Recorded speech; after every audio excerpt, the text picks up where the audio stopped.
Well, didn't they, when they were getting ready for the Beijing Olympics, didn't they take people right out of the fields and the rice paddies, bring them to Beijing, put them on bamboo scaffolding, say, here, build this building? They did. I can't imagine going from the rice paddies, seeing telephones, seeing airplanes, seeing giant buildings, skyscrapers, and then the government said, okay, everybody back.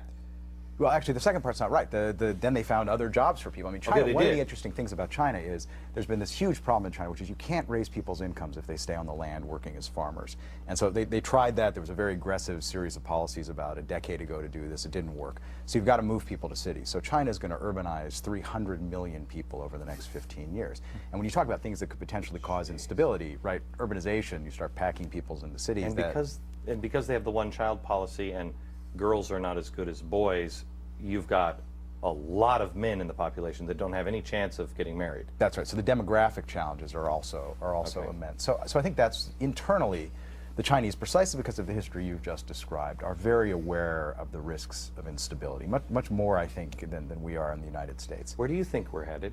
I was talking to somebody and they said, I think we're headed for a world where the China model is the dominant model. That doesn't sound good if you're an American.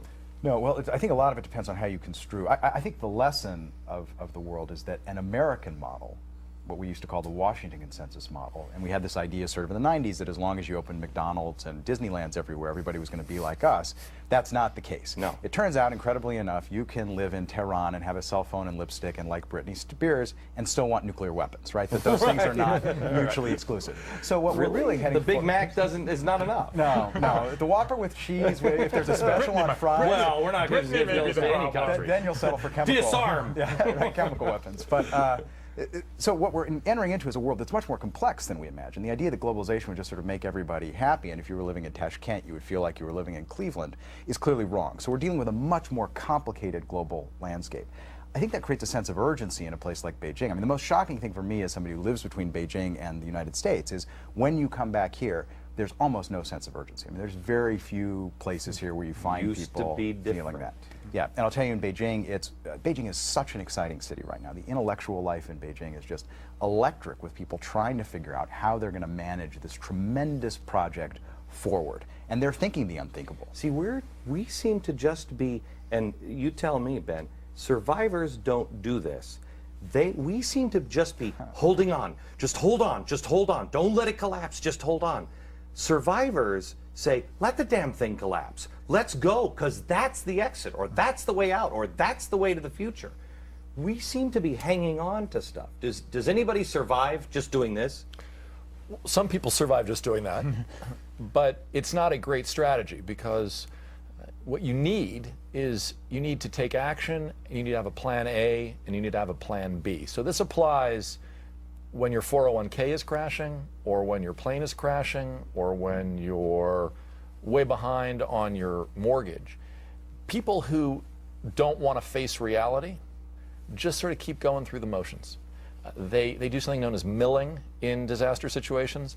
They kind of look around and see, is anything bad happening? Gather into some information, but they don't take action. And what Joshua is describing that's happening in China, that sense of urgency, people survive when they feel the urgency and when they move toward plan A, and if plan A fails, they take plan B. Urgency is sort of an incredibly important part of survival. People who survive all kinds of challenges feel the urgency, and it's people who just want things to stay the way they are. I have a minute here, and I want to come to you next, Bruce, and talk a little bit about God. But Joshua says there is no urgency here. I think that's true. We've changed as a culture. Is there a way for the culture to be reinvigorated with that sense of urgency?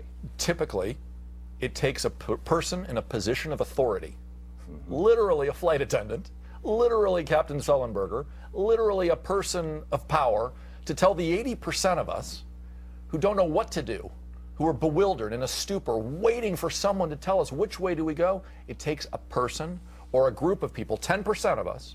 10% of us know what to do, 80% of us don't, and then 10% of us do the wrong thing. It needs a group of leaders.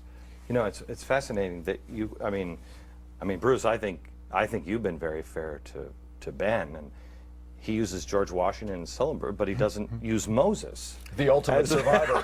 Exactly. Is there a greater survivor than Moses? You know, well, we need to freshen up your routine. Hang on just a second. We'll be back in just a second.